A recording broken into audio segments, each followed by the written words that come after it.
सोनिया गांधी और कांग्रेस ने। देखिए, बीजेपी का वंदे मातरम से लेना देना क्या है? मैंने तो सदन में पूछा, आज तक 4 नाम नहीं बता पाए। वंदे मातरम से बीजेपी का क्या लेना देना है? इनके 4 पुरखों का नाम बताइए जो वंदे मातरम लगा के जेल गए हो। 4 का नाम बताइए ना। और खुद प्रधानमंत्री ने जो अपने पॉकेट के अंदर तिरंगे का क्रम रखा है, वो देखिए, वो गलत है। तो कांग्रेस ने जो अपमान किया वो एक अलग विषय है, उस पर जो करना है कर, लेकिन वंदे मातरम से बीजेपी का दूर दूर तक कोई लेना देना नहीं है। इनके पुरखों का इतिहास जिन्ना के साथ देने का रहा है। जिन्ना के साथ श्यामा प्रसाद मुखर्जी ने 3 राज्यों में सरकार बनाई मुस्लिम लीग के साथ, जिन्ना की मुस्लिम लीग के साथ। जिन्ना की तारीफ आडवाणी ने की।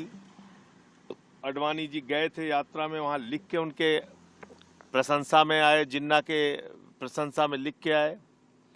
उसके अलावा 52 साल तक जिस पार्टी ने तिरंगा झंडा नहीं फहराया अपने आरएसएस के मुख्यालय पर, उस पार्टी का इतिहास और उनके पुरखों का इतिहास हमेशा देश विरोधी रहा है। सर, प्रधानमंत्री जी के देश दिमागी विरोधी नक्सल वाले बयान पर क्या कहेंगे? दिमागी नक्सल तो खुद भारतीय जनता पार्टी के लोग हैं। पूरे देश में नफरत फैलाना, लड़ाई झगड़े करना।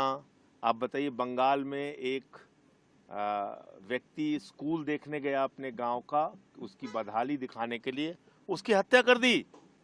हत्या कर दी वहां के लोगों ने, जो भाजपाई हैं इनकी पार्टी के।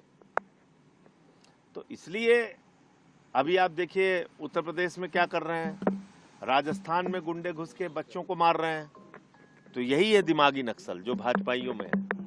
सर, छात्रों के आंदोलन को लेकर अल्टीमेटम दे दिया झारखंड के छात्र संगठनों ने, और 18 अगस्त तक कहा कि अगर उनकी मांगे नहीं मानी गई तो 20 अगस्त को सीएम आवास का नहीं, झारखंड की सरकार को उनकी मांगों को सुनना चाहिए। और काफी लंबे समय से वो लोग आंदोलन कर रहे हैं, तो जो उनकी मांगे हैं उसको पूरी करें और उसका समाधान निकालें। ये तो हम पहले दिन से कह रहे हैं।